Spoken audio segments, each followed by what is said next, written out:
Rose thought love was enough. She learned the hard way that it wasn't. Rose was 25, radiant, and exuded a quiet confidence. She worked at a bank, living a life that was predictably ordinary until the day Fred walked in, seeking help with his ATM card. Their eyes met, and an undeniable spark ignited. Fred flirted. Rose smiled back. By the time he left, he had asked her out, and she accepted. Their first date was over coffee, filled with long conversations and easy laughter. Fred was intentional, sweet, and consistently attentive. As the months passed, Rose found herself falling for him deeply.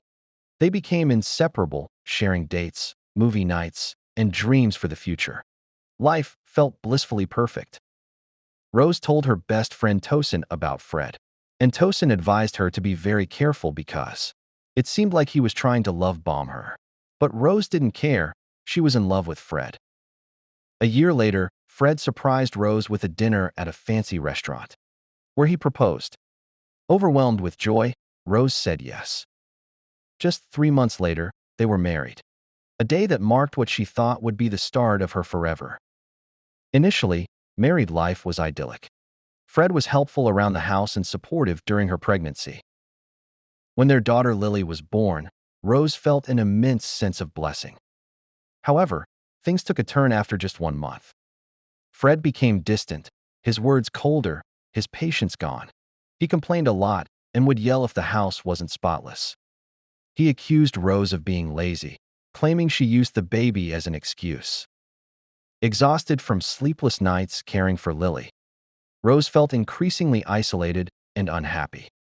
Her only solace came from Tosin, who encouraged her to stay strong. One fateful night, Fred returned home late and in a rage. He shouted, pushed Rose to the floor, and stormed off. In that moment, Rose realized she could no longer endure this life. She packed a small bag, leaving behind her daughter because she had nowhere safe to take her. As the rain poured, Rose found shelter under a roadside shed. Feeling cold and shattered, she repeatedly called Tosin, but there was no answer. Suddenly, a car pulled up. A man stepped out, offering her an umbrella and assistance. His name was Steve. The next morning, Rose woke up in a cozy room. Steve brought her breakfast and introduced himself properly and assured her that they will talk later, but she had to eat first. Later in the day, they talked. Rose told him her story and Steve told her that he is a lawyer and he will help her when she is ready. Rose spent a week with Steve, laughing and feeling safe again. Steve made her feel comfortable and they had so much fun connecting with each other. When Rose was finally ready to face Steve and get Lily back, she spoke to Steve about it, and he promised to accompany her. When they got to Fred's house, Rose spotted Tosin's car parked outside, and she was confused. Rose entered the house with Steve and headed to Fred's room to look for him, and she was left in complete shock. She found Tosin with Fred in the room hugging. Fred saw Rose and Steve and started shouting, wanting to get aggressive. Steve called the police, and they came and arrested Fred, while Tosin fled and left him. That day, Rose was finally reunited with Lily. A year later, with Steve's help, Fred was finally sentenced to 8 years in prison.